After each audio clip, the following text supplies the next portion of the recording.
the intro music. Yeah! Woo! Hey everybody, welcome back to the channel. Delays for this video coming out, must apologize for that. It's been a heck of a day, and I'm gonna start this video with going out and being kind of open and honest with some of y'all because not everybody's aware. So I have been having some unknown medical issues for a while, for several months now, and today had a exploratory thing where we're trying to figure out what exactly is going on. So it's been one of the reasons that some of my posts have been late. It's been one of the reasons why my mental health has been kind of off in some of the streams. I know many of you have asked about it, but this is just me sharing.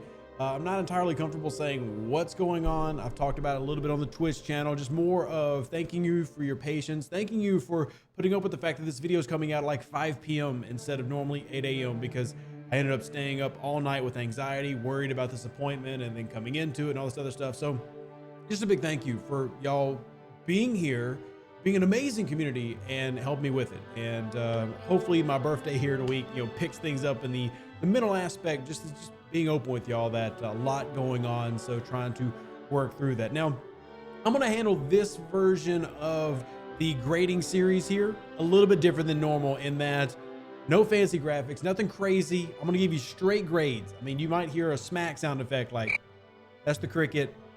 There's the smack. Okay, you'll hear one of those like right now. There you go. I forgot to transition. See, it just tells you where I'm at.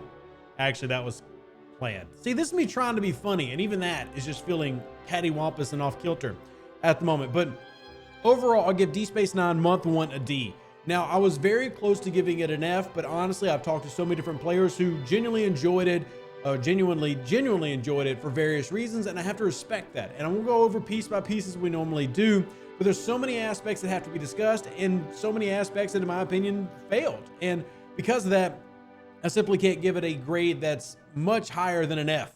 So we're going with a D. And let's start with the basics. Let's start with how it all started. Didn't have a good launch. The launch in the actual day launch with lag and problems was severe. I mean, really bad with the new stuff launching. And look, this month brought forth Alliance Star Bases, which is a big deal. We'll look at those and grade that idea in a second, even though it's incomplete. But when you talk about this month, I think the biggest thing that stands out is going to be the problem with Gala and how she literally got banned from the game based on the game essentially forgetting she existed. Now, we fought as a community, content creators, moderators, players everywhere to get her back, and we did. And basically what they ended up doing was saying, hey, we screwed up, we were bad, and it was our mistake, so we split it down the middle.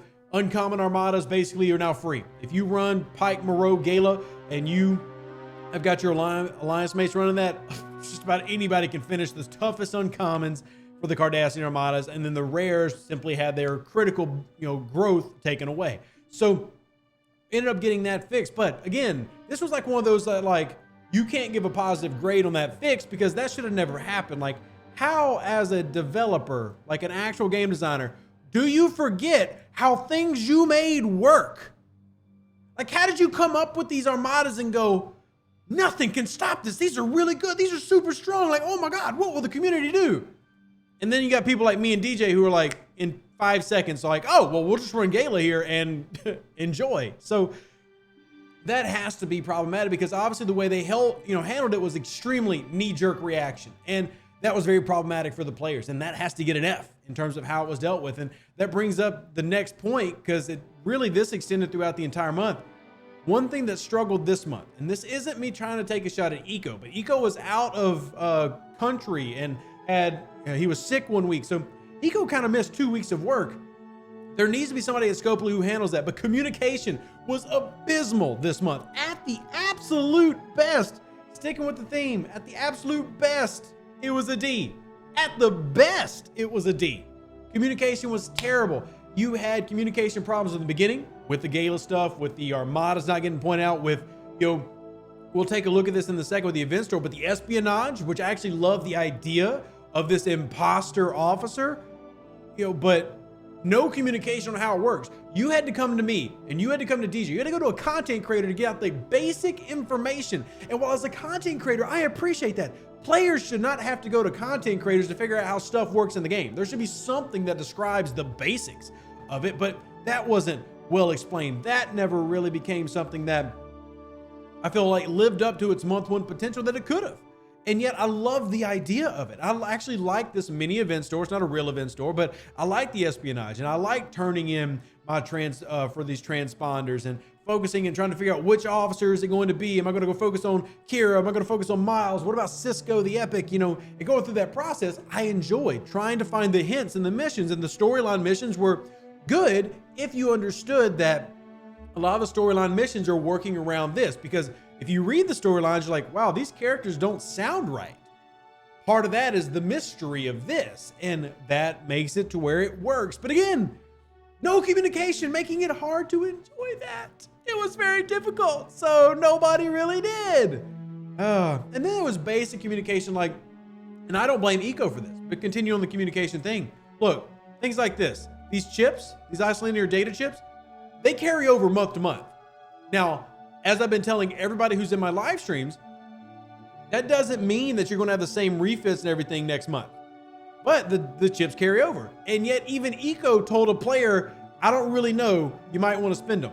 Now, I'm not mad at Eco. This is a communication problem from the top down at Scopely. Like, you have got to have the basics covered, which is communicating simple things like this. Again, content creators should not be the only outlet. Now, I love being that, and obviously I benefit from that, and that's the truth. But at the end of the day, that shouldn't be my job. My job should be teaching the game how to do it effectively and efficiently, and then two, helping community events and doing fun things with y'all, not literally being the mouthpiece for the game and explaining what this is and things that should have been known. So that's just a big issue for me. And the only reason I give it a D is because they did communicate to fix problems. If they would have completely ignored things, then it would just been an F. But the communication for me is a D because they at least try to fix problems, and at least try to put out newsreels. And let's not even get started on the last weekend of the month and the XSLB. You do have that SLB going on right now from that. So, yay. Anyway. So moving on to the next set, let's talk about the actual feature, the Alliance Starbase. I love Alliance Starbase for what it is. The research tree is fantastic. Truth of the matter is, in my opinion, Alliance Starbases is a big fat A for month one, with me understanding that this isn't it. Like, this is not all Alliance Starbases are. They're not just going to be glorified miners long-term for your Alliance. There's more to them. And then the actual research tree to them is fantastic. The Cardassian Armadas was fantastic. I have zero complaints about the feature in terms of what the feature is as a month one release. This research tree is exactly what the Galaxy tree should have been in terms of the extension. The cost is not ridiculous. It has a gated wall, but the wall is built around new Armada mechanics, and I love the new Armada mechanics. The efficiencies in here, it's good for free to play. It's good for spenders to go through quickly. This is good. That's an A. But that's the problem. It's so hard for everybody to have focused and enjoyed on this because of everything going on, like the lag and the Starbase 26 error and the multitude of broken hostiles around these servers that have been reported and yet to be fixed for some. Now, a lot of servers in EU and APAC have gotten like their lag issues fixed, which is great, but it took weeks, and the overall experience is just blah. Now, I will say, look, they tried to make efforts to rectify some of that, like this limited time gift chest that you got that included 5 of each shard, which, I mean, you can't really complain about that. That's good value, but at the same time, we're discussing issues that should have never happened in the first place, hence the D grade. None of this should have happened, and I would assume that y'all agree. I mean, comment down below if you do or do not.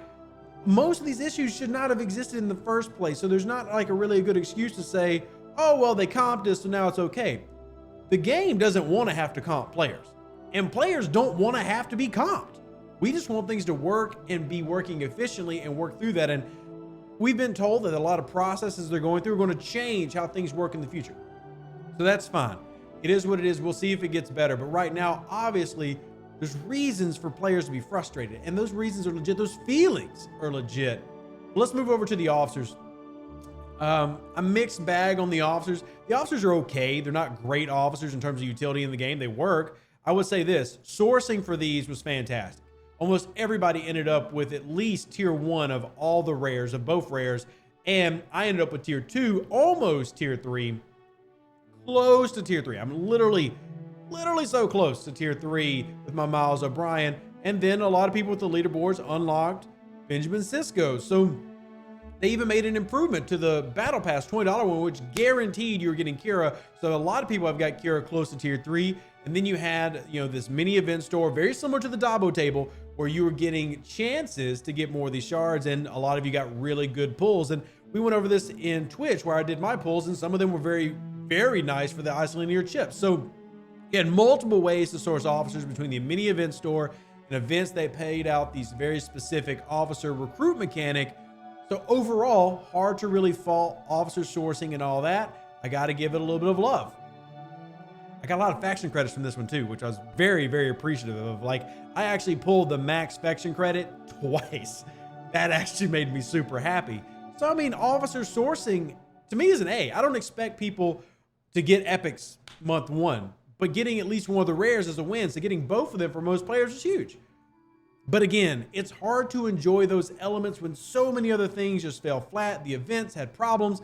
You know, the lag was issues. It's just, it was all over the place. And communication never helped bring it back to a standard where we even felt it was somewhere in the middle. And there were some players who were able to look past that and truly enjoyed it for what it is. They enjoyed the officers and they enjoyed being able to get some new mechanics and new research. And that's fine. If you have a better grade, I truly want to know about that better grade. And as always, comment section down below. Or if you want to get really crazy and leave a super detailed report and have me respond to it, well, drop it onto the Discord. But in general, what this game did this past month was take a lot of things that could have been great and fall very short. Because the key is, DS9 is supposed to be the savior. For those who are like really struggling with this game, this is supposed to be what lifts it back up. And for those of us who still enjoyed it, this was supposed to be a great refresher. And so far, we don't have that. Now, I can tell you that next month's features and stuff, I am looking forward to. I actually do like it. But you can't have the level of lag. You can't have the time it took you to even address bug fixes. You can't have the non-existent communication and expect players to be happy next month. Hopefully we have no more catastrophic failures. And one final reminder, I'm giving this big one D. I really want to know what you think. Let me know in the comment section down below. Live long and prosper, everybody. Stay safe with the Space Cowboys. Deuces, that's me. Catch the next one. Appreciate everybody giving me love. Appreciate those who have sent birthday presents, by the way. Amazon wish list. Some of them are sent behind the green screen. Can't wait to do that stream with y'all on Twitch. I really, really do appreciate y'all. Thank you so much for hanging out with me. Catch you later. An even better outro than the intro. For the Empire and glory to your house.